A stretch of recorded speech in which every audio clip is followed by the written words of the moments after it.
Lumabas ang issue sa Taipei 101, kaugnay ng sports brand nito, ang sales staff sa counter, issue ng pagmamaliit sa migranteng manggagawa, kaugnay nito, ang brand, naglabas ng pahayag ng paghingi ng paumanhin. Para sa mga lalaki may sukat na 25.5 hanggang 30 cm. Maayos na pagpapaliwanag ng sukat, ipinapakita ang serbisyong maayos, dahil ito ay brand sa Taipei 101, kamakailan may aligasyon ng diskriminasyon.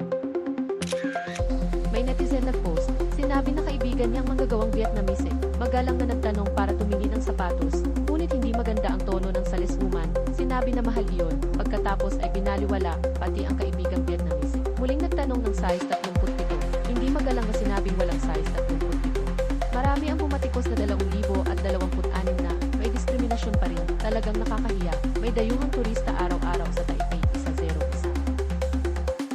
Gusto lang namin tumingin, para sa amin may kailangan kami, kaya pumasok kami para tumingin. Kung hindi gusto ayos lang, nahihiya rin akong makipag-usap sa inyo. Hindi maganda dahil customer din siya, may gusto rin siyang tingnan, pero pakiramdam niya ay hindi binansin. Habang lumalala ang usapin, naglabas ng paumanhin ang brand, sinuspindi ang empleyado para sa investigasyon. Kung totoo ay paparusahan, issue ng diskriminasyon ay umani ng pansin, ang chairperson ng Taipei 101 na si Jia Yong.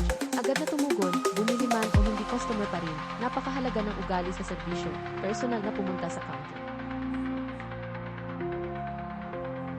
Noong Enero 12 pumunta muna ako, may susunod pang pahayag. Muling nagsalita si Jia, ang insidenteng ito para sa 101 brand at staff, mahahalagang paalala, umaasang matapos agad ang issue. Gusto mo ba ang content namin?